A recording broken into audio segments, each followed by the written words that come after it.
ಎಲ್ಲರಿಗೂ ಮಕರ ಸಂಕ್ರಾಂತಿಯ ಶುಭಾಶಯಗಳು ಅಂತ ಹೇಳ್ತಾ ಆಕಾಶವಾಣಿ ಬೆಂಗಳೂರು ನಿಮಗಾಗಿ ಹೊತ್ತು ತಂದಿರೋ ಈ ದಿನದ ವಿಶೇಷ ಕಾರ್ಯಕ್ರಮದಲ್ಲಿ ನಾವಿದೀವಿ ಆರ್ಜೆ ಪ್ರಶಾಂತ್ ಹಾಗೂ ಆರ್ಜೆ ಮಮತಾ.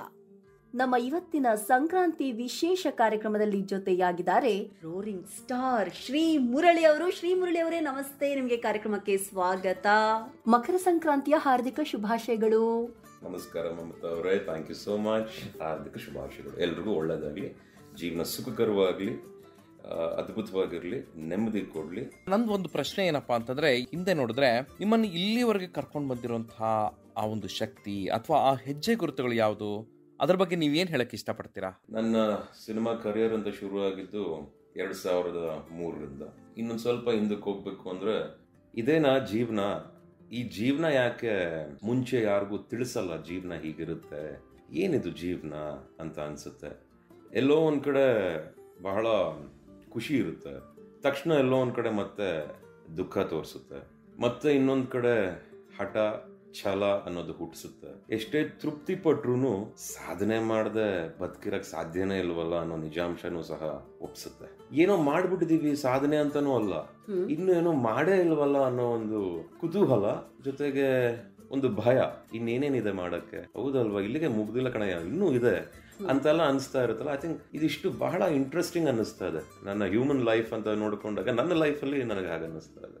ನಮ್ಮ ತುಂಟ ಹುಡುಗ ಆಗಿದ್ದಪ್ಪ ನಮ್ಮ ಪಕ್ಕದ ಮನೆ ಶ್ರೀ ಮುರಳಿ ಈಗಂತೂ ನಮ್ಮ ಮನೆ ಮಗನೇ ಅನ್ನಿಸ್ತಾರೆ ಅಂತ ಸಾಕಷ್ಟು ಜನ ಹೇಳ್ತಾರೆ. ಈ ಬದಲಾವಣೆಯನ್ನ ನೀವ್ ಹೇಗ್ ಸ್ವೀಕರಿಸ್ತೀರಾ? ಇದ್ರ ಬಗ್ಗೆ ನಿಮ್ಮ ಅನಿಸಿಕೆ ಏನು? ನನಗೆ ಸ್ಕೂಲ್ ಡೇಸ್ ಎಲ್ಲ ಇದ್ದಾಗ ನನಗಿದ್ದಂತ ಹೆಸರುಗಳು ಕ್ಯಾತೆ, ಮುಳ್ಳ, ಮಡಕೆ ಹುಲಿ, ಅದೇನೋ ಮಡಕೆ ಹೊಡೆದಾಕ್ಬಿಟ್ಟೆ ಅಂತ ನಮ್ ದೊಡ್ಡ ಮಾಮನವ್ರು ಕರೀತಾ ಇದ್ರು ಪ್ರೀತಿಯಿಂದ, ಡಾಕ್ಟರ್ ರಾಜ್ಕುಮಾರ್ ಅವರು. ಲಾತ ಲಾತ ಅಂತ ಹೊಡೆಯೋರು, ಹಿಂಗ್ ಒದ್ರೆ ಹಿಂದ್ಗಡೆ ನಮ್ಗೆ ಸೊಂಟದ ಕೆಳಗಡೆ ಏಟ್ ಬೀಳೋದು, ಅಂದ್ರೆ ತಮಾಷೆಗೆ ಪ್ರೀತಿಯಿಂದ. ಇನ್ ನನ್ನ ಕಸಿನ್ಸ್ ಎಲ್ಲ ಮುಳ್ಳ ಅನ್ನೋರು, ಕ್ಯಾತೆ ಅನ್ನೋರು, ಪೋಲಿ ಅನ್ನೋರು, ತರ್ಲೆ ನನ್ನ ಮಗ ಅನ್ನೋರು. And I was a very notorious. School days ಅಲ್ಲಿ ಹಾಗಿದ್ದೆ, ತುಂಬಾ ಚೇಷ್ಟೆನೆ. ಕಾಲೇಜ್ ಡೇಸ್ ಬಂದೆ, ಆಗ್ಲೂ ಚೇಷ್ಟೆಯಾಗೆ ಇಟ್ಕೊಂಡಿದ್ದೆ, ಬಟ್ ಲವ್ ಮಾಡಕ್ ಸ್ಟಾರ್ಟ್ ಮಾಡ್ಬಿಟ್ಟೆ ಸೆಕೆಂಡ್ PUC ಇದ್ದಾಗ. ನನ್ನ ಹೆಂಡತಿ ಅವಾಗ ಫಸ್ಟ್ PUC. ಆವಾಗ ಇನ್ನೊಂಥರ ಜವಾಬ್ದಾರಿ ಅನ್ನೋದೇನೋ ಬರ್ತಾ ಇದೆ. ಹೀಗೆ ಸಜೆಷನ್ ಬರುತ್ತೆ ನನ್ನ ಹೆಂಡತಿಯಿಂದ, ಯಾಕೆ ನೀನು ಆಕ್ಟಿಂಗ್ ಟ್ರೈ ಮಾಡಬಾರ್ದು ಅಂತ. ನಾನು ಆಕ್ಟಿಂಗ ನಮ್ಮನ್ನ ಇಷ್ಟಪಡ್ತಾರ ಹಂಗ ಅನ್ಸುತ್ತಾ ನಿನ್ಗೆ? ಅವರು ಬಾಯ್ಗೆ ಬಂದಂಗೆ ಬೈತಾರೆ, ಅದು ಲವ್ ಅಲ್ವಾ, ಏನ್ ಅನ್ಕೊಂಡಿದ್ಯಾ, ಏನೇನೇನ್ ಚೆನ್ನಾಗಿಲ್ವಾ, ಆಕ್ಟಿಂಗ್ ತಾನೆ ಸ್ವಲ್ಪ ಕಲ್ತ್ಕೋ, ಕಷ್ಟ ಪಡ್ಬೇಕು ಅನ್ಬಿಟ್ಟು ನಮ್ಮ ಅಪ್ಪಾಜಿ ನಮ್ಮ ಅಣ್ಣ ಮುಂಬೈಗೆ ಕಳ್ಸಿದ್ರು, ರೋಷನ್ ತನೇಜಾ ಸ್ಕೂಲ್ ಅಕಾಡೆಮಿಗೆ. ತದನಂತರ 3 ತಿಂಗಳು ಅಲ್ಲಿ ಬಹಳಷ್ಟು ಕಷ್ಟಗಳಾಯ್ತು. ಅಲ್ಲಿ ನಮ್ಮ ಮನೆ PG ಅವರೆಲ್ಲ ನಾಯಿನ್ ಬಿಟ್ಟು ಎದಳ್ಸೋರು ಬೆಳಗ್ಗೆ ನಮ್ಮನ್ನ.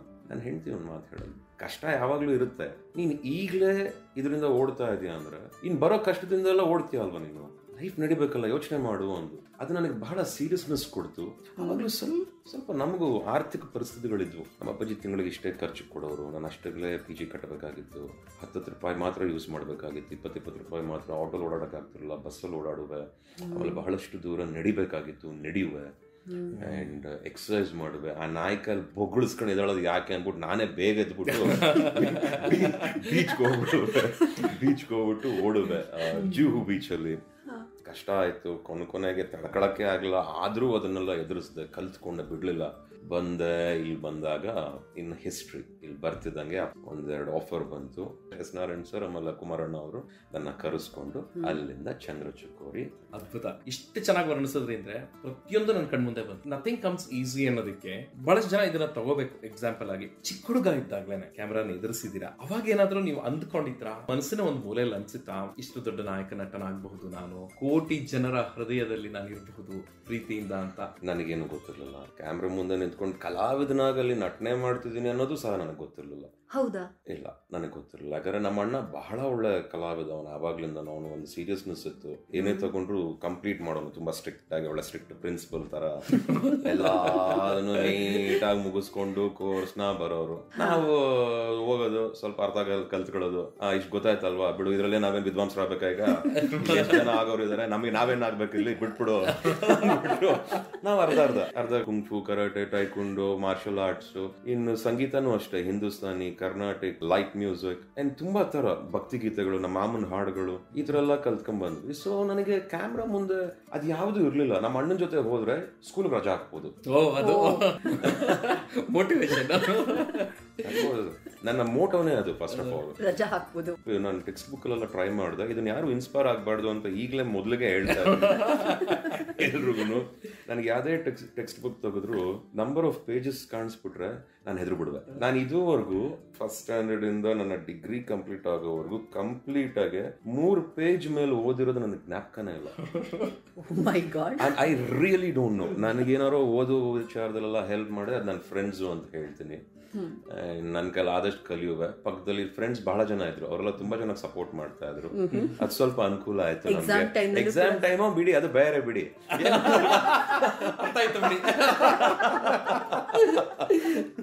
ಈ ತರ ಎಲ್ಲ ಆಯ್ತು. ಅದೇ ಚಿನ್ನಾರಿ ಮುತ್ತ ಶುರು ಆಯ್ತು. ನಾಗಾಭರಣ ಅಂಕಲ್ ಬರ್ತೀನೋ, ಆಕ್ಟ್ ಮಾಡ್ತೀನ ನೀನು ಅಂದ್ರು. ಆಕ್ಟ್ ಅವಾಗ ಒಂದು 30-35 ದಿನ ರಜಾ ಸ್ಕೂಲ್, ಬಿಡು ಬಿಂದಾಸ್ ಅಂತ. ಇನ್ ನೆಕ್ಸ್ಟ್ ಕೊಟ್ರೇಶಿ ಕನ್ಸು ಶೂಟಿಂಗು, ಅದರಲ್ಲೂ ಅಣ್ಣ ಆಕ್ಟ್ ಮಾಡ್ತಾ ಇದ್ದಾನೆ. ನಮಗೆ ಯಾವ್ದೋ ಗ್ಯಾಪ್ ಅಲ್ಲಿ ಓಡಾಡೋ ತರ, ಅಲ್ಲಿ ಟೈರ್ ಸುತ್ಕೊಂಡು ಇಲ್ವೋ ಮಕ್ಳು ತರ ಅಲ್ಲ. ಇವಾಗ ಗ್ರೂಪ್ ಅಲ್ಲಿ ಈ ಸಪೋರ್ಟಿಂಗ್ ಕ್ಯಾರೆಕ್ಟರ್ಸ್ ಎಲ್ಲ ಇರ್ತಾರಲ್ಲ, ಆದ್ರೆ ನಮ್ಮನ್ನು ಯೂಸ್ ಮಾಡ್ತಾ ಇದಾರೆ. There is no importance. ಈಗ ಶ್ರೀಮುರಳಿ ಅನ್ನೋ ಒಂದು ಇಂಪಾರ್ಟೆನ್ಸ್ ನಿಮಗೆ ಅಲ್ಲಿ ಯಾರು ಕೊಡ್ತಾ ಇಲ್ಲ. ಅದು ಬೇಡ ಬಿಲ್ದಿರೋ ವಿಚಾರ, ನಾನು ಕೊಡ್ಬೇಕು ಅಂತ ನಾನು ಹೇಳ್ತಿಲ್ಲ. ಇವಾಗ ಚಿನ್ನಾರಿ ಮುತ್ತ ವಿಜಯರಾಘವನ ತಮ್ಮ ಅಂತ ನನಗೊಂದು ಇಂಪಾರ್ಟೆನ್ಸ್ ಬೇಕು ಅನ್ನೋದು ಯಾವ್ದು ಇರ್ಲಿಲ್ಲ ಮೈಂಡ್ ಅಲ್ಲಿ. ನಮ್ಮ ಯೋಜನೆ ಏನು, ರಜಾ ಹಾಕ್ಬೇಕು, ಸ್ಕೂಲ್ ರಜಾ ಹಾಕೋಣ, ನಮ್ಮ ಅಪ್ಪಾಜಿ ಹತ್ರ ಬಿಡೋದು ಜೆಟ್. ಅಣ್ಣಂಗೆ ಕಷ್ಟ ಆಗುತ್ತಲ್ವಾ, ಜೊತೆಲಾರವ್ರು ಇರ್ಬೇಕಲ್ವಾ ಅಪ್ಪಾಜಿ, ನಾನು ಹೋಗ್ತೀನಿ, ನಮ್ಮ ಅಣ್ಣ ಜೊತೆ ಹೋಗ್ತೀನಿ ಅಂದ್ಬಿಟ್ಟು ಚಿನ್ನಾರಿ ಮುತ್ತ ಕೊಟ್ರೆ ಶಿಕನ್ಸು. ಅದಾದ್ಮೇಲೆ ಈಗ ಇನ್ನೊಂದು ಬಂಪರ್ ಆಫರ್ ಏನು, GVIR ಅವ್ರ ಕಡೆಯಿಂದ ಸ್ವಾಮಿ ವಿವೇಕಾನಂದ ಪಿಕ್ಚರ್. ಅದ್ರಲ್ಲೂ ನಮ್ಮನ್ನ ಆಯ್ಕೆ ಎಲ್ಲೋ ಜೊತೆಗೆ ಬ್ಯಾಕ್ ಗ್ರೌಂಡ್ ಅಲ್ಲಿ ಇರೋದು. ಆವಾಗ ಒಂದು 30-40 ದಿನ ರಜಾ. ಸೊ ಹೀಗೆ ಸುಮ್ಮನೆ ರಜಾ ಹಾಕೋದು, ಸುಮ್ಮನೆ ಹೋಗೋದು. ಡೆಲ್ಲಿಗೆ ನಮ್ಮ ಅಣ್ಣಂಗೆ ಅವಾರ್ಡ್ ಕೊಡ್ತಾ ಇದಾರೆ, ಅದಕ್ಕೂ ನನಗೆ ರಜಾ ಹಾಕ್ಬಿಟ್ಟು ಒಂದೇ ತರ ಬಟ್ಟೆ ಕೋಟ್ ಎಲ್ಲ ಹಾಕ್ಸ್ಬಿಟ್ಟು ನನಗೇನೋ ಖುಷಿ ನಮ್ಮ ಅಣ್ಣನ ಜೊತೆ ಹೋಗೋದು. ನಾನಂತೂ ಕೊಂಡಾಡ್ತಾ ಇದ್ದೆ ನಮ್ಮ ಅಣ್ಣನ ಹೇಳಿಗೆನ. ಸ್ಟೇಟ್ ಅವಾರ್ಡ್ ಆಗಿರ್ಲಿ, ನ್ಯಾಷನಲ್ ಅವಾರ್ಡ್ ಆಗಿರ್ಲಿ, ಅಷ್ಟು ಬ್ಯೂಟಿಫುಲ್ ಆಗಿತ್ತು ಸರ್ ಆ ಲೈಫು. ಆಮೇಲೆ ನಾನೊಬ್ಬ ಹೀರೋ ಆಗಬೇಕು, ನಾನು ಹೀಗೆ ನನ್ನ ಫ್ಯಾಮಿಲಿ, ನಮ್ಮ ಅಣ್ಣ, ನಮ್ಮ ಅಂಕಲ್ಸ್ ಥರ ಆಗಬೇಕು ಅನ್ನೋ ಯಾವ ಕನಸನ್ನು ನಾನು ಕಂಡವನಲ್ಲ ಸರ್. ನನಗೆ ಯಾವಾಗಲೂ ಇದ್ದಿದ್ದು ಬಿಸ್ನೆಸ್ ಟೈಕೂನ್ ಆಗಬೇಕು, ಇಂಡಸ್ಟ್ರಿಯಲಿಸ್ಟ್ ಆಗಬೇಕು ನಾನು. I should be one of those big business man in the world. ಆದಷ್ಟು ಬೇಗ ಅದನ್ನು ಸಾಧನೆ ಮಾಡಬೇಕು ಅನ್ನೋ ಹಠ ಇದೆ. And that is just for the betterment of the society. ನನ್ನ ಪ್ರಕಾರ ಹಲವಾರು ಜನಕ್ಕೆ ಊಟ ಸಿಗುತ್ತೆ, ಹಲವಾರು ಜನ ಬದುಕ್ತಾರೆ, ಹಲವಾರು ಸಂಸಾರಗಳು ಉದ್ಧಾರ ಆಗುತ್ತೆ. That is my business perspective. So that is what I look at my life. ನನಗೆ ಬಿಗ್ಗೆಸ್ಟ್ ಇನ್ಸ್ಪಿರೇಷನ್ ಬಂದ್ಬಿಟ್ಟು ಟಾಟಾ ಅವರು. Is my biggest inspiration. He is a real hero according to me. Srimurali sir, ನಿಮ್ಮ ಜೊತೆಗಿನ ಮಾತುಕತೆ ಮುಂದುವರಿಯುತ್ತೆ. ಹಾಡನ್ನ ಕೇಳ್ಕೊಂಡು ಬಂದು ಮಾತುಕತೆ ಮುಂದುವರಿಸೋಣ. ಯಾವ ಹಾಡು ಕೇಳಬೇಕು ಅಂತಿದ್ದೀರಾ ನೀವೀಗ? ಈಗ ಸದ್ಯಕ್ಕೆ ನೀವು ಚಿಕ್ಕ ವಯಸ್ಸದ್ದು ಮಾತಾಡ್ಬಿಟ್ರಲ್ಲ, ರೆಕ್ಕೆ ಇದ್ದರೆ ಸಾಕು. ಖಂಡಿತ.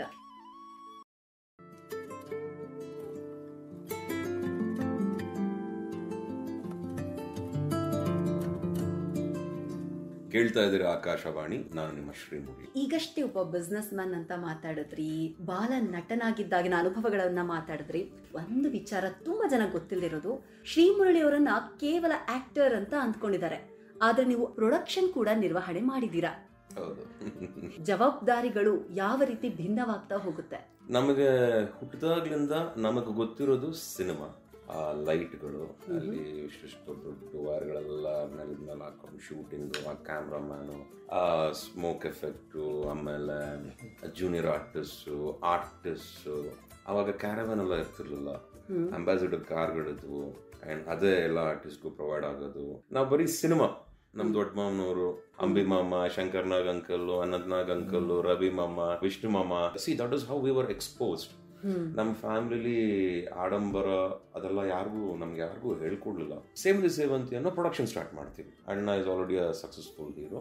ನಿನಗಾಗಿ ಬಂದಿದೆ, ನಿನಗಾಗಿ, ಪ್ರೇಮ ಕೈದಿ ಬ್ಲಾಕ್ ಬಸ್ಟರ್ ಹಿಟ್ ಆಗಿದೆ. 2003 ನಾನು ಹೀರೋ ಆಗಿದ್ದೀನಿ. ನನಗೆ ಚಂದ್ರಚೂಕೋರಿ 2 ವರ್ಷ ಓಡುತ್ತೆ ಪಿಕ್ಚರು. ಕಂಟಿ ಬೆಸ್ಟ್ ಟ್ರ್ಯಾಕ್ಟರ್ ಅವಾರ್ಡ್ ಬರುತ್ತೆ. ಅದಾದ್ಮೇಲೆ ಯಶವಂತು, ಸಿದ್ದು, ಶಂಭು, ಗೋಪಿ, ಪ್ರೀತಿಗಾಗಿ, ಮಿಂಚಿನ ಊಟ, ಹಲವಾರು ಸಿನಿಮಾಗಳು ಅಷ್ಟು ಏಳಿಗೆ ಕೊಟ್ಟಿರಲ್ಲ. ಅಪ್ಪಾಜಿ ಡಿಸೈಡ್ ಮಾಡ್ತೀವಿ, ನಾನು ಅಪ್ಪಾಜಿ ನಮ್ಮನ್ನ ಸೇವಂತಿ ಅಂತ ಒಂದು ಫಿಲ್ಮ್ ಮಾಡ್ಬಿಟ್ಟು ನಾರಾಯಣ್ ಸರ್ ಡೈರೆಕ್ಟರ್ ಆಗ್ತಾರೆ ಅಲ್ಲಿ. ಆ್ಯಂಡ್ ಕತೆ ಎಲ್ಲ ರೆಡಿ ಆಗುತ್ತೆ. ಇದನ್ನ ನೋಡ್ಕೊಳ್ಳೋರು ಬೇಕು. ಈಗ ಅಲ್ಲಿವರೆಗೂ ಮಾಡಿರೋ ಪ್ರೊಡಕ್ಷನ್ ಹೌಸ್ ಅಲ್ಲಿ ಆರ್ಥಿಕ ವಿಚಾರಗಳಲ್ಲಿ ಬಹಳಷ್ಟು ಹೇಳ್ತಿದ್ರು ನಮ್ಮ ಅಪ್ಪಾಜಿ. ಆವಾಗ ನಾವೆಲ್ಲ ಸ್ಕೂಲ್ ಡೇಸು. ಇವಾಗ ಕ್ಯಾಲ್ಕುಲೇಷನ್ ಮಿಸ್ ಆಗಬಾರ್ದು ಅಂತ ನಾವೇನ್ ಮಾಡಿದ್ವಿ, ನಾನೇ ನೋಡ್ಕೊತೀನಿ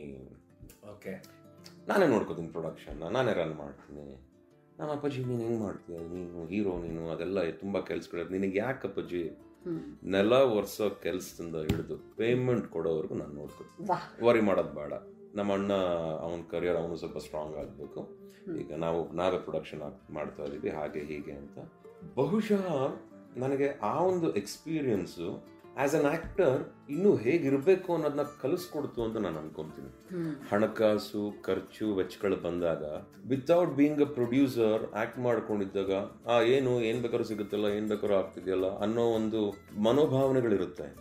ಒಬ್ಬ ಪ್ರೊಡ್ಯೂಸರ್ ಆದಾಗ ಖರ್ಚು ಮಾಡಿದಾಗ ಅದನ್ನ ಗಳಿಸಲೂಬಹುದು, ಕಳ್ಕೊಳ್ಳಬಹುದು.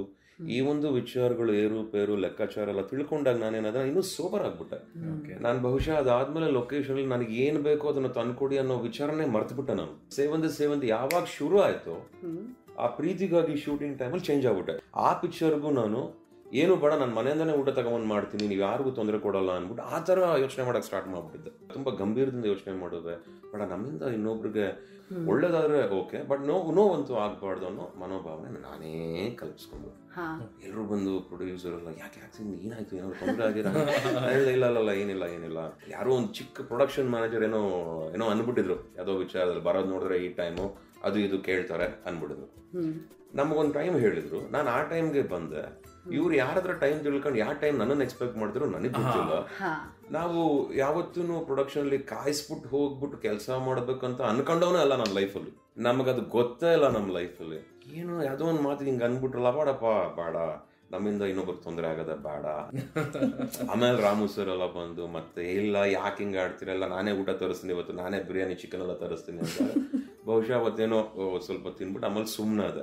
ಇಷ್ಟು ಸೂಕ್ಷ್ಮತೆ ಬಂದ್ಬಿಡ್ತು ನಮಗೆ. ಯಾಕೆ ಅಂದ್ರೆ ನಿರ್ಮಾಪಕನ್ಗೆ ಗೊತ್ತು ಅವನು ಹಣ ಎಲ್ಲಿಂದ ತರ್ತಾರೆ ಅಂತ. ಅದನ್ನ ಗಳಿಸಿದಾಗ ಆ ನಿರ್ಮಾಪಕ ಇನ್ನೊಂದಷ್ಟು ಸಿನಿಮಾಗಳು ಮಾಡ್ತಾರಲ್ಲ, ಅದು ಬಹಳ ಮುಖ್ಯವಾದ ವಿಚಾರ ಅನ್ಸುತ್ತೆ.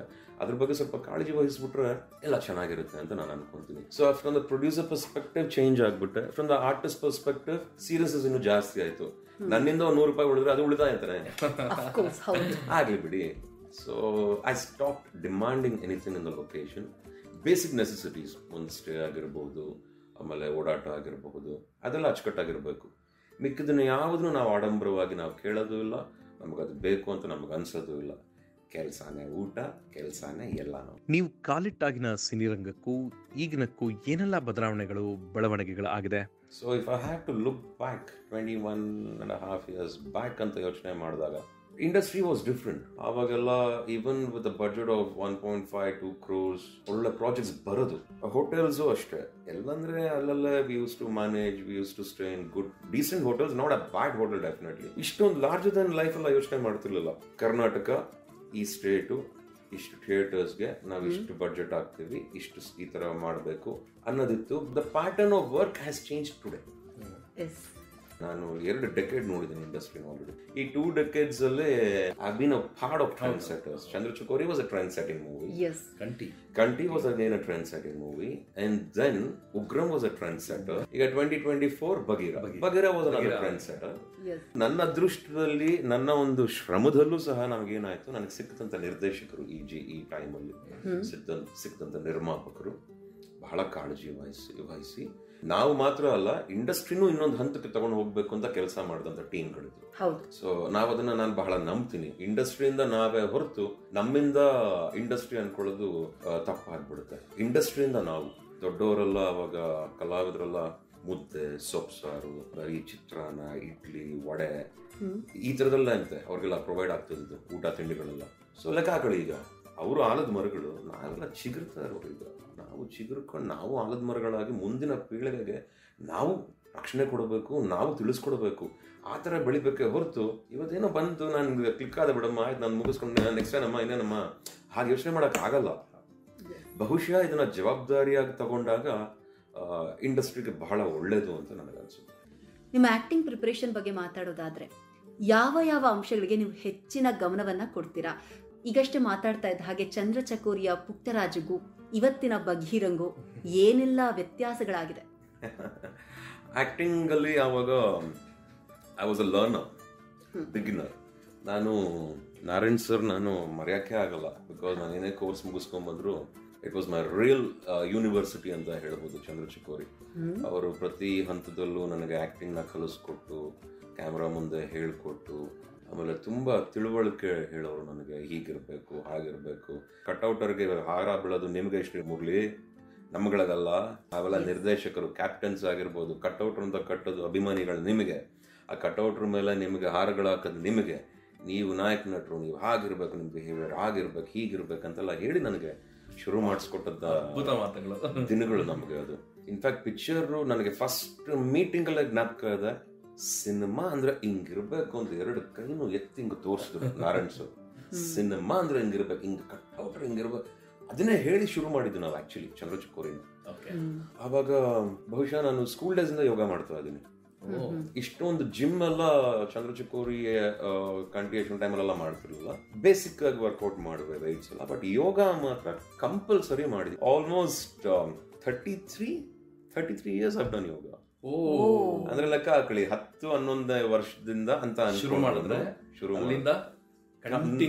ನಾನ್ ಸ್ಟಾಪ್ ನಂಗೆ ತುಂಬಾ ಹೆಲ್ಪ್ ಮಾಡಿದೆ ಯೋಗ. ನನ್ನ ಮೆಂಟಲ್ ಬ್ಯಾಲೆನ್ಸ್ ಆಗಿರ್ಬೋದು, ಫಿಸಿಕಲ್ ಸ್ಟ್ರೆಂತ್ ಆಗಿರ್ಬೋದು, ಸ್ಟ್ಯಾಮಿನಾ ಆಗಿರ್ಬೋದು, ಎಲ್ಲದಕ್ಕೂ ಅದು ಬಹಳ ಹೆಲ್ಪ್ ಮಾಡ್ತು. And that was the basic preparation. ಆಮೇಲೆ ಒಂದಷ್ಟು ಕಲ್ತ್ಕೊಂಡಿದ್ವಿ ಲೆಜೆಂಡ್ಸ್ ಹತ್ರ, ಪ್ರೊಫೆಷನಲ್ ಸೀಕ್ರೆಟ್ಸ್ ಅಂತ ಇದನ್ನೆಲ್ಲ.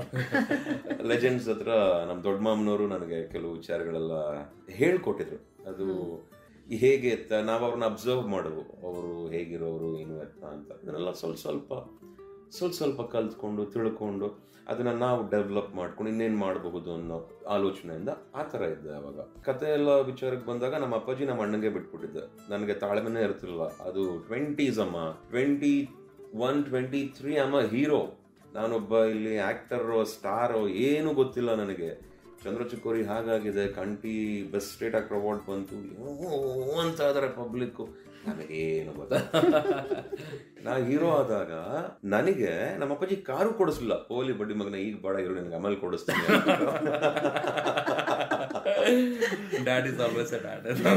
ನಮ್ಮ ಅಣ್ಣನ ಎಂಗೇಜ್ಮೆಂಟ್ ದಿನ ನನಗೆ ಗಾಡಿ ಬೇಕು ತರಿಸು ಅಂದ್ರು, ತರಿಸ್ದೆ. ಅವಾಗ ನನಗೆ ಆ ಬೀಗ ಕೊಟ್ರು, ನಿನ್ನ ಕಾರ್ ಇದು, ನೀನ್ ಇಟ್ಕೊಂಡು. ಸೊ ಅವಾಗ ನಾನು ಆಕ್ಟಿಂಗ್ ಎಲ್ಲ ಸ್ಟಾರ್ಟ್ ಮಾಡಿದ್ದೆ.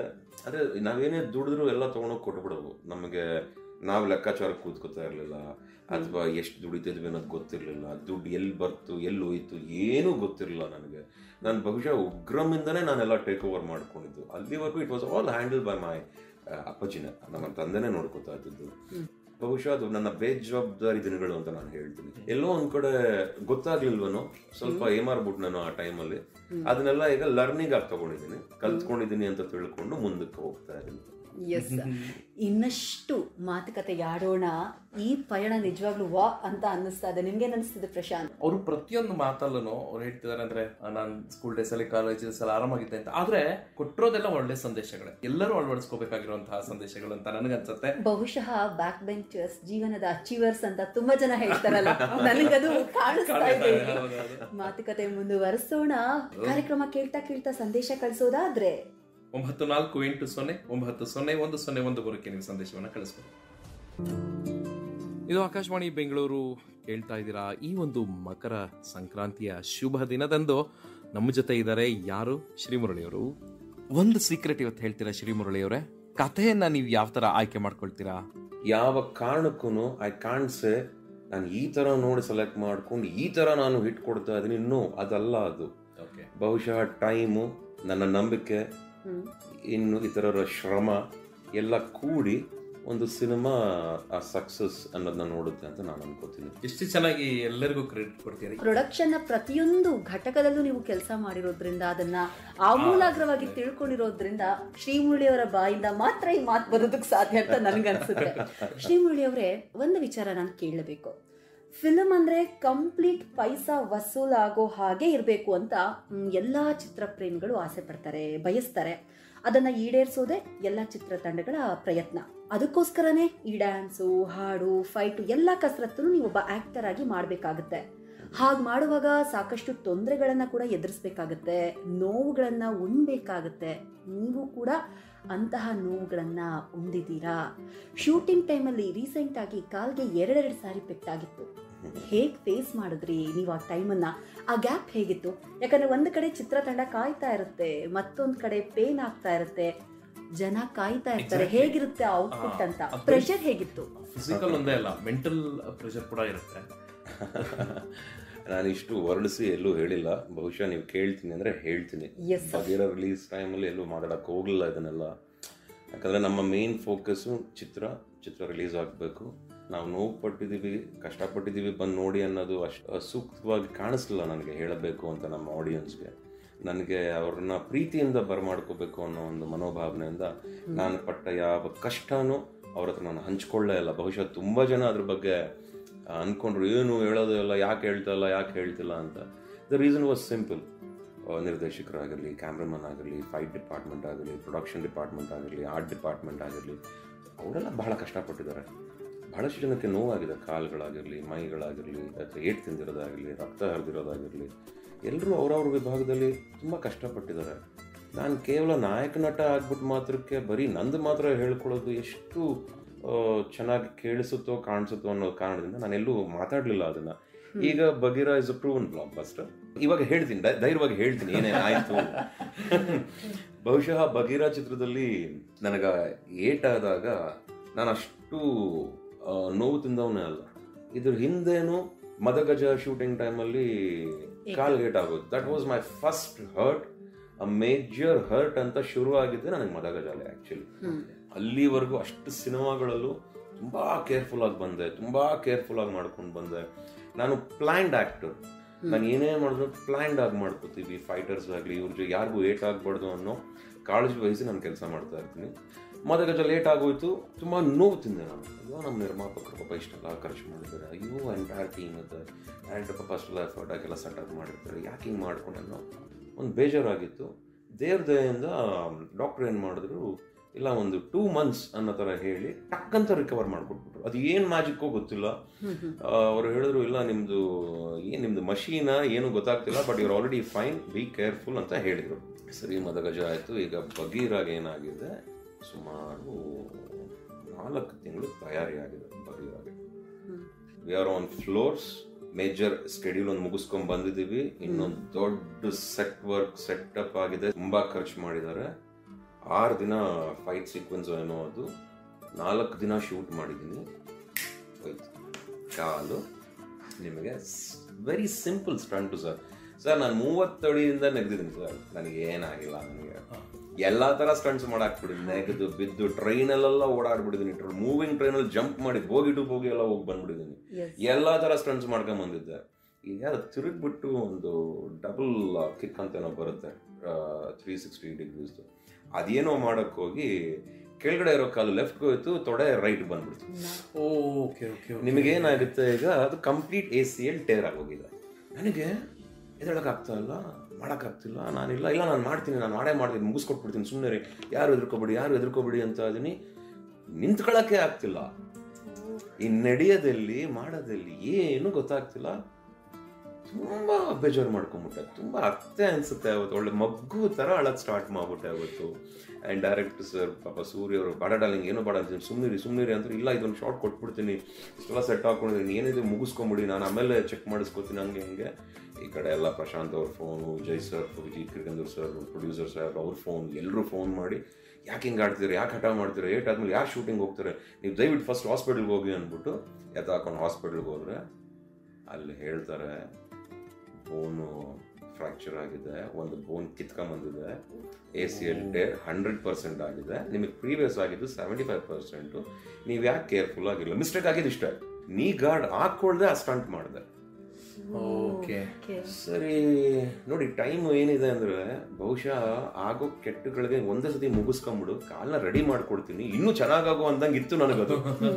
ತಕ್ಷಣ ಆಪರೇಷನ್ನು ಡಾಕ್ಟರು, ನೀವು ಯಾವಾಗ ಹೇಳ್ತಿರೋ ಯಾವಾಗ ಹೇಳಿದ್ರೆ ನಾಳೆನೇ ರೆಡಿ ಡಾಕ್ಟರ್ ಅಂದ್ಬಿಟ್ಟು within a day or 2 operation ಮಾಡಿಸ್ಬಿಟ್ಟೆ. ಆಪರೇಷನ್ ಮಾಡಿ ಮಿನಿಮಮ್ 6-7 months ಬೇಕು ಅಂದ್ಬಿಟ್ಟು ನಾವು ಗೊತ್ತಲ್ಲ, ನಾವೊಂದು 4 months ಅಲ್ಲೇ ರೆಡಿ ಆಗ್ಬಿಟ್ಟು ಫಿಸಿಯೋ ಎಲ್ಲ ಮಾಡಿಸ್ಕೊಂಡು I think by 4th or 5th month I was on the floor. I was on the floor and workout start ಮಾಡಿದೆ after 2 months and ಸ್ವಲ್ಪ ದಪ್ಪ ಆಗ್ಬಿಟ್ಟಿದ್ದೆ. ಫ್ರಸ್ಟ್ರೇಷನ್ ಅಲ್ಲೇ ಸ್ವಲ್ಪ ಜ್ಯೂಸ್ ಗೀಸ್ ಎಲ್ಲ ಕುಡಿದು ಚೆನ್ನಾಗಿ ತಿಂದು ಆ ಫ್ರಸ್ಟ್ರೇಷನ್ ಅಲ್ಲೇ ದಪ್ಪ ಆಗ್ಬಿಟ್ಟಿದ್ದೆ. ಆಮೇಲೆ ಮತ್ತೆ ರಿಯಾಲಿಟಿ ಒಪ್ಕೋಬೇಕಾಗಿತ್ತು because I had to go back to the floors ಅಂತ. ತಕ್ಷಣ ವರ್ಕೌಟ್ ಎಲ್ಲ ಸ್ಟಾರ್ಟ್ ಮಾಡಿ ಆ್ಯಂಡ್ ಅದನ್ನು ಪಾಸಿಟಿವ್ ಆಗಿ ಕನ್ವರ್ಟ್ ಮಾಡ್ಕೊಂಡೆ ನಾನು. ಬಿಕಾಸ್ ನೋವಾಗಿದೆ, ಇವಾಗ ಅದನ್ನ ಸರಿಪಡಿಸ್ಕೊಂಡ್ರೆ ನಾನು ಮುಂದಕ್ಕೆ ಹೆಜ್ಜೆ ಇಡಬಹುದು. ಸೊ ಸರಿಪಡಿಸ್ಕೊಳ್ಳೇಬೇಕು, ಮುಂದಕ್ಕೆ ಹೆಜ್ಜೆ ಇಡಲೇಬೇಕು ಅನ್ನೋ ದೃಷ್ಟಿಯಿಂದ ತಯಾರಿಯಾಗಿ ನಮ್ಮ ನಿರ್ಮಾಪಕರು ಪಾಪ ಅಷ್ಟು ತಿಂಗಳುಗಳಾದರೂ ಆ ಲೊಕೇಶನ್ಗೆ ಚಾರ್ಜಸ್ ಬೇರ್ ಮಾಡಬೇಕಾಗಿತ್ತು. ಮನಸ್ಸಿಗೆ ತಗೊಳ್ದೆ, ಬೇಜಾರು ಮಾಡ್ಕೊಳ್ದೆ ಅದನ್ನಷ್ಟು ಪ್ರೊವೈಡ್ ಮಾಡಿಕೊಂಡು ನನಗೋಸ್ಕರ ಸೆಟ್ನ ಕಾಯಿಸಿ ನಾನು ಬಂದ ಮೇಲೆ 1-2-3 ದಿನ ಶೂಟಿಂಗು ಮಾಡಿ ಮೇಜರ್ 5 ಎಪಿಸೋಡ್ಸು ಮಾಡಾಕ್ಬಿಟ್ವಿ. ಎಲ್ಲ ನಡೀತದೆ. ಮಧ್ಯದಲ್ಲಿ ಇನ್ನೊಂದು ಘಟನೆನೂ ಆಗೋಯ್ತು. ಫ್ಯಾಮಿಲಿ ಇಶ್ಯೂಸ್ ನಡೀತು. ನನ್ನ ಕಸಿನ್ ಬಿಟ್ಟು ಹೋಗ್ಬಿಟ್ರು, ಆಮೇಲೆ ನಮ್ಮ ಅತ್ತಿಗೆ ಬಿಟ್ಟು ಹೋಗ್ಬಿಟ್ರು. ಆ ಟೈಮಲ್ಲೂ ಸ್ವಲ್ಪ ಬೆನ್ ಫ್ರ್ಯಾಕ್ಚರ್ ಆಗೋಯ್ತು. ಮತ್ತೆ ಒಂದು 20 ದಿನ ರೆಸ್ಟು, ಮತ್ತೆ ಫ್ಲೋರ್ಸ್ಗೆ ಹೋದೆ, ಮತ್ತೆ ಮೇಜರ್ ಫೈಟ್ಸ್ ಎಲ್ಲ ಮುಗಿಸಿ ಶೂಟಿಂಗ್ನ ಒಂದು ಹಂತಕ್ಕೆ ರೆಡಿ ಮಾಡಿಕೊಂಡೆ. ಬಟ್ ಕಾಲು ಏಟಾದಾಗ ಮುಗ್ದೇ ಹೋಯ್ತು ಅಂದ್ಕೊಂಡೆ. ನನ್ನ ಲೈಫೇ ಮುಗ್ದೋಯ್ತು. ನನ್ನ ನಂಬಿರೋರ್ಗೆ ನಾನು ಏನು ಮಾಡಬೇಕು, ನಿರ್ಮಾಪಕರಿಗೆ ಏನು ಆನ್ಸರ್ ಮಾಡಬೇಕು, ಪಾಪ ನಿರ್ದೇಶಕರಿಗೆ ಏನು ಹೇಳಬೇಕು, ನನ್ನನ್ನು ಕಾಯ್ತಿರೋ ನನ್ನ ಅಭಿಮಾನಿಗಳಿಗೆ ನಾನು ಏನು ಹೇಳಬೇಕು, ಕೋಟ್ಯಾಂತರ ಜನಕ್ಕೆ ನಾನು ಏನು ಆನ್ಸರ್ ಮಾಡಲಿ, ನನ್ನ ಬಗ್ಗೆ ಒಂದು ಆಸೆ ಇಟ್ಕೊಂಡಿದ್ದಾರೆ, ಯಾರಿಗೂ ಡಿಸಪಾಯಿಂಟ್ ಮಾಡಬಾರ್ದು ಅಂತ ತುಂಬಾ ಕಷ್ಟ ಆದ್ರೂ ಧೈರ್ಯವಾಗಿ ಮುಗಿದೆ. ಶ್ರೀಮುರಳಿ ಅವರ ಮಾತನ್ನ ನಾನು ಕೇಳ್ತಾ ಇದ್ರೆ ನೋಡೋದಕ್ಕೆ ಮತ್ತು ಒಡನಾಡೋದಕ್ಕೆ ಬಂದಾಗ ಬಹಳ ತರಲೆ, ತುಂಬಾ ತಮಾಷೆ, ಡೌನ್ ಟು ಅರ್ತ್ ಅಂತೆಲ್ಲ ಅನ್ಸೋಂತಹ ಶ್ರೀಮುರಳಿ ಅವರು ತುಂಬಾ ಜವಾಬ್ದಾರಿ ಇರ್ಲಿಲ್ಲ ರೀ ನನ್ಗೆ ಅಂತ ಹೇಳಿದ್ರು ಕೂಡ ಪ್ರತಿಯೊಂದರಲ್ಲೂ ಜವಾಬ್ದಾರಿಯನ್ನ ಹೊಂದಿರುವಂತಹ ವ್ಯಕ್ತಿ ನೀವು ಸರ್. ಸೂಪರ್ ಹ್ಯಾಟ್ಸ್ ಆಫ್ ಅಂತ ಹೇಳ್ಬೇಕು. ಫ್ಯಾಮಿಲಿ ಸಪೋರ್ಟ್ ತುಂಬಾ ಇತ್ತು ನನಗೆ. ನನ್ನ ಹೆಂಡತಿ, ಮಕ್ಕಳು, ನಮ್ಮ ಅಪ್ಪಾಜಿ, ಅಮ್ಮ ಎಲ್ಲ ಸರಿ ಹೋಗೋದು. ಏನಾಗಿಲ್ಲ ನನ್ನ ಮಗ ಹಿಡಿಬೇಕಾರೆ ಹೆಲ್ಪ್ ಮಾಡೋನು, ಹಿಡಿಬೇಕಾರೆ ನನ್ನ ಮಗಳು ಹೆಲ್ಪ್ ಮಾಡೋರು, ನನ್ನ ಹೆಂಡತಿ ಹೆಲ್ಪ್ ಮಾಡೋರು, ಟೀಮು ಇಲ್ಲ ಬಗೀರ ಕಾಯ್ತಾ ಇದೆ. ನಾನು ಹೋಗ್ಬೇಕು. ನಾನು ಜಗಳ ಆಡ್ಬಿಡ್ತೀನಿ. ನನಗೆ ಫಸ್ಟ್ ಮಾಡಿಸಿದ್ದು 2 months ಅಲ್ಲಿ ರೆಡಿ ಆಗ್ಬಿಡುತ್ತೆ ಅಂತ ಆಪರೇಷನ್ ಮಾಡಿಸಿದ್ದು. ನನಗೆ 2 months ಸಾಕು ಅಂತ. ಆಪರೇಷನ್ ಆದ್ಮೇಲೆ ಹೇಳ್ತಾರೆ 6 to 7 months or 9 months ಬೇಕು ಅಂತ. ನಾನು ಸ್ಟಂಟ್ಸ್ ಮಾಡಬೇಕಾದ್ರೂ ಕಂಪ್ಲೀಟ್ ನನ್ನ ಮಂಡಿ ಬೆಂಡ್ ಆಗ್ತಿರ್ಲಿಲ್ಲ, ಲೆಫ್ಟ್ ಕಾಲು ಕಂಪ್ಲೀಟ್ ಬೆಂಡ್ ಆಗ್ತಿರ್ಲಿಲ್ಲ. ನಾನಾದ್ರೂ ಮುಗಿಸ್ಕೊಂಡು ಇಲ್ಲ ಮಾಡ್ತೀನಿ ಅಂತ ನಮ್ಮ ಡೈರೆಕ್ಟರ್ ಸರ್ಗೂ ಹಿಂಟ್ ಕೊಟ್ಟಿಲ್ಲ. ಸೂರ್ಯ ಅವ್ರಿಗೆ ಇನ್ನೂ ಗೊತ್ತಿಲ್ಲ ಆ ವಿಚಾರ. ಇವತ್ತು ಶೋ ಕೇಳಿದ ತಕ್ಷಣ ನೀವು ಕಾಲ್ ಮಾಡ್ತಾರೆ. ಅವ್ರಿಗೂ ಗೊತ್ತಿರ್ಲಿಲ್ಲ ಅದನ್ನ. ಇಲ್ಲ ಏನಾಗ್ಬಿಡುತ್ತೆ, ನೋವು ಸಂಕಟ ಇದೆಲ್ಲ ಇದೆ ಅನ್ನೋದು ಅಂತ ಹೋದಾಗ ಕೆಲ್ಸಕ್ಕೆ ನಿಮ್ಮನ್ನು ನೋಡೋ ರೀತಿನೇ ಬೇರೆ ಆಗ್ಬಿಡುತ್ತೆ. ತುಂಬಾ ಹೆದರ್ತಾರೆ. ಆ ಭಯ ಯಾರಿಗೂ ಇರಬಾರ್ದು. ಹಾಗಿದ್ದಾಗ್ಲಿ ಅಂತ ಕೆಲಸ ತಗೋಬೇಕು. ಅದು ಹಠ ಅಲ್ಲ, ನನ್ನ ಕೆಲ್ಸದ ಬಗ್ಗೆ ಇರೋ ನನ್ನ ಆಸೆ ಅಷ್ಟೇ. ಬದಲಾಗಿರೋ ಕಾಲಮಾನದಲ್ಲಿ ಚಲನಚಿತ್ರ ಒಂದು ಗಡಿಗೆ ಮಾತ್ರ ಸೀಮಿತ ಆಗಿಲ್ಲ. ಭಾರತದಾದ್ಯಂತ ನಿಮ್ಮ ಚಿತ್ರಗಳನ್ನ ಬಹಳಷ್ಟು ಜನ ಪ್ರೇಕ್ಷಕರು ನೋಡಿದ್ದಾರೆ. ಅವರು ಕೂಡ ಮನೆಗೆದ್ದಿರುವಂತಹ ಚಿತ್ರಗಳನ್ನ ನೀವು ಕೊಟ್ಟಿದ್ದೀರಾ. ಈ ವಿಚಾರದಲ್ಲಿ ನೀವೇನು ಹೇಳಕ್ ಇಷ್ಟಪಡ್ತೀರಾ? ನನಗೀಗ ಇಲ್ಲಿ ಒಟ್ಟು ತುಂಬಿದೆ, ಚೆನ್ನಾಗಿ ಊಟ ಸಿಗ್ತಾ ಇದೆ. ನನ್ನ ತಾಯಿ ಭುವನೇಶ್ವರಿ ನನ್ನ ಚೆನ್ನಾಗಿ ನೋಡ್ಕೊತಾವಳೆ. ಇಲ್ಲಿ ನಮ್ಮ ಅಭಿಮಾನಿಗಳು ನಮ್ಮನ್ನ ನನಗೆಲ್ಲೂ ಬೀಳಿಸದೆ ಎತ್ಕೊಂಡು ನನ್ನನ್ನು ತುಂಬ ಚೆನ್ನಾಗಿ ಕರ್ಕೊಂಡು ಹೋಗ್ತಾ ಇದ್ದಾರೆ. ಅವರ ಬಗ್ಗೆ ನನಗೆ ಅಪಾರವಾದ ಗೌರವ, ಪ್ರೀತಿ. ನನ್ನ ಸಾಯೋವರೆಗೂ ಅವರಿಗೆ ನಾನು ಚಿರಋಣಿ, ನಮ್ಮ ಅಭಿಮಾನಿಗಳಿಗೆ. ಅದನ್ನು ಹೇಳಬಲ್ಲ. ತದನಂತರ ಈಗ ನೀವು ಬೇರೆ ಭಾಷೆ ಅಂತ ಹೇಳಿದ್ರಿ. ಇವಾಗ ವಿಷಯಗಳು ಕೇಳಿಸ್ತಿರೋದು ಏನು ಅಂದರೆ, ಎಲ್ಲೋ ಕೆಲವರು ತುಂಬ ಇಷ್ಟಪಡ್ತಾ ಇದ್ದಾರೆ, ತುಂಬ ಇಷ್ಟಪಟ್ಟಿದ್ದಾರೆ. ಇವಾಗೆಲ್ಲರೂ ನಾವು ಏರ್ಪೋರ್ಟ್ಗೆ ಎಲ್ಲರೂ ಹೋದಾಗ ಅಲ್ಲಿರೋರು ಲೋಕಲೈಟ್ಸ್ ಯಾರು ಬಂದು ಫೋಟೋ ಕೇಳಿದಾಗ ನಾನೇ ಕೇಳ್ತೀನಿ. ಇವಾಗ ಹೈದ್ರಾಬಾದು, ಚೆನ್ನೈ, ಮುಂಬೈ ಯಾರು ಕೇಳಿದೆ, ನಿಮಗೆ ನಾನು ಯಾರು ಗೊತ್ತಾ ಅಂತ. ನಾನು ಯಾರು ಗೊತ್ತಾ ಅಂದಾಗ ಕೆಲವರು ನಾವು ಮಫ್ತಿ ನೋಡಿದೀವಿ ಹಿಂದಿಲಿ ಅಂತಾರೆ, ಉಗ್ರಂ ನೋಡಿದೀವಿ ಹಿಂದಿಲಿ ಅಂತಾರೆ. ಸೊ ಇದು ಡಿಜಿಟಲ್ ಓಪನ್ ಅಪ್ ಆಗ್ಬಿಟ್ಟಿದೆ. ಆ ಒಂದು ಫ್ಯಾನ್ ಫಾಲೋಯಿಂಗ್ ಮತ್ತೊಂದು ಆಚೆಗಡೆ ಹೇಗಿದೆ ನನ್ನ ಬಗ್ಗೆ ಅನ್ನೋದು ನಾನು ಇನ್ನೂ ಅದ್ರ ಬಗ್ಗೆ ಕಾಳಜಿ ವಹಿಸಿಲ್ಲ. ಅದ್ರ ಬಗ್ಗೆ ನಾನು ತಿಳ್ಕೊಳ್ಳೋಕ್ಕೂ ಹೋಗಿಲ್ಲ. ಯಾಕಂದ್ರೆ ಇಲ್ಲಿರೋರೆ ನಮ್ಮನ್ನ ತುಂಬಾ ಬ್ಯುಸಿಯಾಗಿ ನೋಡ್ಕೊತಾವ್ರೆ, ತುಂಬಾ ಮುದ್ದಾಗಿ ನೋಡ್ಕೊತಾ ಇದಾರೆ. ಸೊ ಅಫ್ಕೋರ್ಸ್ ಅದನ್ನ ಸಂತೋಷವಾಗಿ ಸ್ವೀಕರಿಸ್ತೀನಿ. ಬಿಕಾಸ್ ವರ್ಲ್ಡ್ ವೈಡ್ ಅಂತೂ ನಮ್ಮ ಕನ್ನಡಿಗರು ಬಗೀರಾನ ಅಪ್ಕೊಂಡು ನೋಡಿದ್ದಾರೆ, ಅಷ್ಟು ಮಾತ್ರ ಹೇಳ್ತೀನಿ. ನಮಗೆ ಬಗೀರ ದೇವ್ರ ದಯೆ, ಜನಗಳು ಪ್ರೀತಿಸಿದ್ರು, ಅವ್ರ ಆಶೀರ್ವಾದ ಮತ್ತೆ ಚಿತ್ರಮಂದಿರಕ್ಕೆ ಕರ್ಕೊಂಬಂದ್ವಿ, ಈ ತರ ಪಿಕ್ಚರ್ನು ನೋಡ್ಬೋದು ಅಂತ ಹೇಳಿಸ್ಕೊಂಡ್ವಿ, ಜೊತೆಗೆ ಅಪ್ರಿಶಿಯೇಟ್ ಮಾಡಿಸ್ಕೊಂಡ್ವಿ. ಆಮೇಲೆ ಸೂಪರ್ ಹೀರೋ ಅನ್ನೋ ಸಬ್ಜೆಕ್ಟ್ಗೆ ನಮ್ಗೆ ಇಷ್ಟ್ರ ಮಟ್ಟಿಗೆ ಒಪ್ಕೋತಾರೆ ಅನ್ನೋದು ಗೊತ್ತಿರ್ಲಿಲ್ಲ. ಸೊ ಅದೊಂದು ಖುಷಿ. ಅವೆಲ್ಲ ಕೆಲ್ಸಗಾರರು, ಇಂಡಿಯನ್ ಸಿನಿಮಾ ಅಲ್ಲಿ ಕೆಲಸ ಮಾಡ್ತಿರೋರು ನಾವು.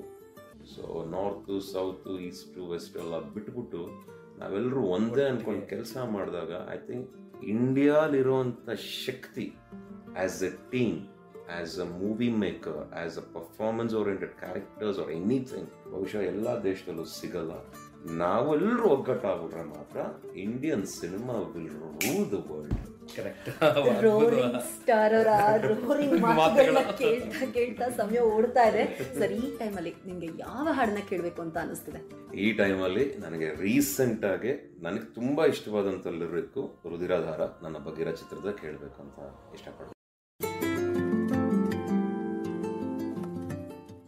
ಕೇಳ್ತಾ ಇದ್ದೀರಾ ಆಕಾಶವಾಣಿ. ಶ್ರೀ ಮುರಳಿ ಅವರು ನಮ್ಮ ಜೊತೆಗಿದ್ದಾರೆ. ಈಗ ಒಂದು ಸಣ್ಣ ಗೇಮ್ ಶೋನ ಶುರು ಮಾಡೋಣ ಮಮತಾ. ಪುಟ್ಟದಾದಂತಹ ಗೇಮ್ ಆಡೋಣ.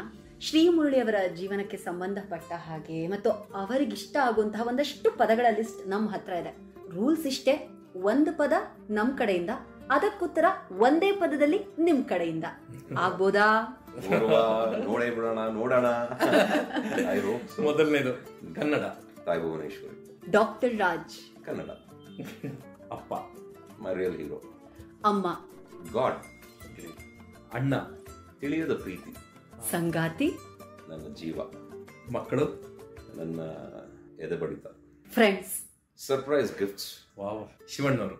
ಓಂ. ಅಪ್ಪು. ನೀನೇ ರಾಜಕುಮಾರ.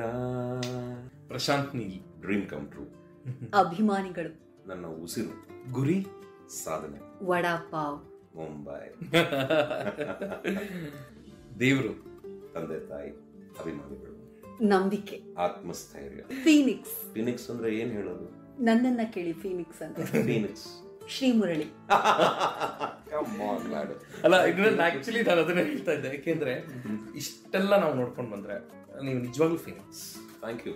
ಬಹುಶಃ ಶ್ರೀ ಮುರಳಿ ಅವರೇ, ನೀವು ಅನುಭವಿಸಿರುವಂತಹ ಕಷ್ಟಗಳು, ನಿಮಗೆದುರಾಗಿರುವಂತಹ ಸವಾಲುಗಳು ಸಾಮಾನ್ಯ ನಾನು ಅಂತ ನೀವು ಹೇಳ್ಕೊಂಡ್ರು ಕೂಡ ಅದು ಸಾಮಾನ್ಯರಿಗೆ ಬಂದಿದ್ರೆ, ಅಥವಾ ಬಹುಶಃ ನಾನು ಎಷ್ಟೋ ಸಾರಿ ಪ್ರಶ್ನೆ ಮಾಡ್ಕೊಳ್ತಾ ಇದ್ದೆ ನಿಮ್ ಜೊತೆ ಮಾತಾಡ್ತಾ ಇದ್ದಾಗ, ಇದೇ ಒಂದು ಕಷ್ಟ ನನಗ್ ಬಂದಿದ್ರೆ ನಾನು ಇದೇ ತರ ಪುಟ್ಟಿದ್ದೆದ್ದು ನಿಲ್ತಾ ಇದ್ನ ಗೊತ್ತಿಲ್ಲ. ಆದ್ರೆ ನೀವು ಅದನ್ನ ಪುಟ್ಟಿದ್ದೆದ್ದು ನಿಜವಾದ ಫೀನಿಕ್ಸ್ ನೀವು. ಎಸ್, ಪ್ರಶ್ನೆಗಳು ಮುಂದುವರಿಯುತ್ತೆ. ಶ್ರೀ ಮುರಳಿ. ಪ್ರೀತಿಯ ಮನೆ ಹುಡುಗ, ಮನೆ ಮಗ. ನಮ್ಮ ಮನೆ ಮಗನ ಜೊತೆಯಾಗಿ ಮಾತುಕತೆ ಇವತ್ತು ಸದ್ಯಕ್ಕೆ ಮುಕ್ತಾಯದ ಹಂತಕ್ಕೆ ಬಂದು ತಲುಪಿದೆ. ಆದ್ರೆ ಕಾರ್ಯಕ್ರಮವನ್ನ ಮುಗಿಸೋದಕ್ಕೆ ಮುಂಚೆ ನಿಮ್ಮ ಅಭಿಮಾನಿಗಳಿಗೆ ಒಂದು ತುಂಬಾ ಕುತೂಹಲದ ಪ್ರಶ್ನೆ ಇದೆ. ಇನ್ನ ಯಾವ್ಯಾವ ರೀತಿಯಲ್ಲಿ ನೋಡಬಹುದು ನಾವು ಅಂತ ಏನ್ ಹೇಳ್ತೀರಾ? ಏನ್ ಪ್ಲಾನ್ಸ್ ನಿಮ್ದು? ಇದೆ ಮಮತಾ ಅವರೇ, ಒಂದಷ್ಟು ಒಳ್ಳೊಳ್ಳೆ ಯೋಚನೆಗಳು, ಆಲೋಚನೆಗಳು, ಯೋಚನೆಗಳು ಎಲ್ಲ ನಡೀತಾ ಇದೆ. ಹೇಳ್ಕೊಳಕ್ ಆಸೆ, ಹೇಳ್ದ ಇರೋದು ವಾಸೆ ಅಂತ. ಖಂಡಿತ. ಹಾಗಾದ್ರೆ ನಾವು ಕಾಯ್ತೀವಿ ಅದೇನಿರ್ಬೋದು ಅಂತ ಹೇಳಿ. ಆದಾಗ ಹೇಳ್ತೀನಿ, ತಿಳಿಸ್ತೀನಿ. ಖಂಡಿತ. ಅಲ್ಲಿ ನೋಡುಗರು ತಾವು ಆಗ್ತೀರಾ, ಅನುಭವಿಸೋರು ತಾವು ಆಗ್ತೀರಾ, ಎಲ್ರಿಗೂ ಅವಾಗ ನೀವೇ ಎಂಜಾಯ್ ಮಾಡ್ತೀರಾ. ನಿಮ್ಮ ಎಲ್ಲ ಯೋಜನೆಗಳು ಯಾವುದೇ ರೀತಿಯಾದ ವಿಘ್ನಗಳಿಲ್ಲದೆ ನಿರ್ವಿಘ್ನವಾಗಿ ನೆರವೇರ್ಲಿ. ಅದರ ಜೊತೆಲಿ ಸಾಕಷ್ಟು ಮಂದಿಗೆ ನೀವಾಗ್ಲೇ ಹೇಳಿದ ಹಾಗೆ ಆಸರೆನ ಕೊಡುವಂತಹ ಆಲದ ಮರವಾಗಿ ಬೆಳೆದು ನಿಲ್ಲಿ ನೀವು ಅನ್ನೋದನ್ನ ನಾವು ನಮ್ಮ ಆಕಾಶವಾಣಿ ಪರವಾಗಿ ಆಶಿಸ್ತಾ ಇದೀವಿ. ಜೊತೆಗೆ ನಿಮ್ಮ ಕನಸುಗಳೆಲ್ಲ ನನಸಾಗ್ಲಿ ಅಂತ ಹೇಳ್ತಾ, ಇಷ್ಟೊತ್ತು ನಮ್ಮ ಜೊತೆಯಲ್ಲಿ ನೀವು ಮಾತಾಡಿ ನಿಮ್ಮ ಕನಸುಗಳನ್ನೆಲ್ಲ ಬಿಚ್ಚಿಟ್ಲು. ಹಾಗೆ ಹಿಂದಕ್ಕೆ ಹೋಗಿ ಮುಂದೆ ಬಂದ್ವಿ ಈಗ ಜೀವನದಲ್ಲಿ. ಅದನ್ನೆಲ್ಲ ಖುಷಿ ಆಯ್ತು ನಮಗೂ ಮಾತಾಡಿದ್ದು. ಬಹಳಷ್ಟು ಸಂದೇಶಗಳನ್ನು ಕೊಟ್ಟಿದ್ದೀರಾ ನಿಮ್ಮ ಮಾತುಗಳಲ್ಲಿ. ಮಾತೆ ಸಂದೇಶನೇ ಮಾತಾ ಅನ್ನುವಂತಹ ಒಂದು ಪ್ರಶ್ನೆ ನನ್ನ ಜೊತೆಯಾಗಿ ನಿಲ್ತಾ ಇದೆ ಇಷ್ಟು ಹೊತ್ತು ಮಾತಾಡಿದ ನಂತರ. ಆದ್ರೂ ಒಂದು ವಿಚಾರ ಕೇಳಲೇಬೇಕು. ನಮ್ಮ ಕೇಳುಗರಿಗೆ ನೀವೇನು ಸಂದೇಶವನ್ನ ಕೊಡೋದಕ್ಕೆ ಇಷ್ಟಪಡ್ತೀರಾ? ಒಳ್ಳೆದ್ದು ಕೆಟ್ಟದ್ದು ಅದನ್ನ ಯಾರು ನಿಲ್ಸಕ್ಕಾಗಲ್ಲ. ಒಳ್ಳೇದು ಆಗ್ತಾ ಇರುತ್ತೆ, ಕೆಟ್ಟದ್ದು ಬರ್ತಾ ಇರುತ್ತೆ. ಕೆಟ್ಟದ್ದನ್ನು ತುಣಿದು ಮತ್ತೆ ಒಳ್ಳೆ ದಾರಿಗೆ ಹೇಗೆ ಹೋಗೋದು ಅನ್ನೋದ್ರ ಬಗ್ಗೆ ಮಾತ್ರ ಗಮನ ಹರಿಸಿ. ಆದಷ್ಟು ಒಳ್ಳೇದನ್ನ ಕೊಡಿ, ಕೆಟ್ಟದನ್ನ ಕೊಡ್ಲೇಬೇಡಿ ಅಂತ ಹೇಳ್ತೀನಿ. ಒಳ್ಳೇದು ಕೊಟ್ರೆ ಸಿಗೋದು ವಾಪಸ್ ಒಳ್ಳೇದೇ, ಅದನ್ನ ಮರಿಬೇಡಿ ಅಂತ ಹೇಳ್ತೀನಿ. Do good, be good. ನಮ್ಮ ಆಲ್ ಇಂಡಿಯಾ ರೇಡಿಯೋ ಎಲ್ಲ ಕೇಳುಗರಿಗೂ ನನ್ನ all the best wishes. Lots and lots of love. ತಂದೆ ತಾಯಿನ ಚೆನ್ನಾಗಿ ನೋಡ್ಕೊಳ್ಳಿ, ಗುರು ಹಿರಿಯರನ್ನ ಗೌರವಿಸಿ, ಹೆಣ್ಣು ಮಕ್ಕಳನ್ನ ಪ್ರೀತಿಸಿ, ರೆಸ್ಪೆಕ್ಟ್ಫುಲ್ ಆಗಿರಿ. ಆ್ಯಂಡ್ ಜೀವನದಲ್ಲಿ ಏನೇ ಬಂದರೂ ಈಕ್ವಲ್ ಆಗಿ ಅದನ್ನು ಫೇಸ್ ಮಾಡ್ತಾ ಧೈರ್ಯವಾಗಿ ಮುಂದಕ್ಕೆ ನುಗ್ಗಿ ಅಂತ ಪ್ರತಿಯೊಬ್ಬ ಕೇಳಿದ್ರಿಗೂ ಈ ನಿಮ್ಮ ಸ್ಟ್ರೀಮ್ ನೋಡಲಿ ಆಲ್ ದ ಬೆಸ್ಟ್ ವಿಶಸ್ ಕೊಡ್ತಾ ಇದ್ದಾರೆ. ಇದುವರೆಗೂ ಇಷ್ಟೆಲ್ಲ ಮಾತಾಡಿ ಬಹಳಷ್ಟು ವಿಚಾರಗಳನ್ನು ವಿಸ್ತೃತವಾಗಿ ನೀವು ನಮ್ಮ ಜೊತೆಗೆ ಹಂಚ್ಕೊಂಡ್ರಿ. ತುಂಬ ಖುಷಿ ಆಯಿತು. ನಿಮ್ಮ ಲೈಫ್ ಜರ್ನಿ ನೋಡ್ತಾ ಇದ್ರೆ ಖುಷಿ, ಹೆಮ್ಮೆ ಎಲ್ಲ ಆಗುತ್ತೆ.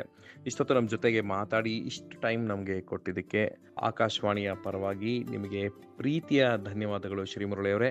Thank you so much. Thank you so much sir. ನಮಸ್ಕಾರ. ಸದ್ಯಕ್ಕೆ ಈ ಕಾರ್ಯಕ್ರಮ ಮುಗಿಸ್ತಾ ಇದ್ದೀವಿ. ಇಷ್ಟೊತ್ತು ನಿಮ್ಮ ಜೊತೆಯಾಗಿ ಇದ್ದಿದ್ದು ಈ ಸಂಕ್ರಾಂತಿಯ ವಿಶೇಷದಲ್ಲಿ ನಾನು ಪ್ರಶಾಂತ್, ನನ್ನ ಜೊತೆಗೆ ಮಮತಾ. ಕೇಳ್ತಾ ಇರಿ ಆಕಾಶವಾಣಿ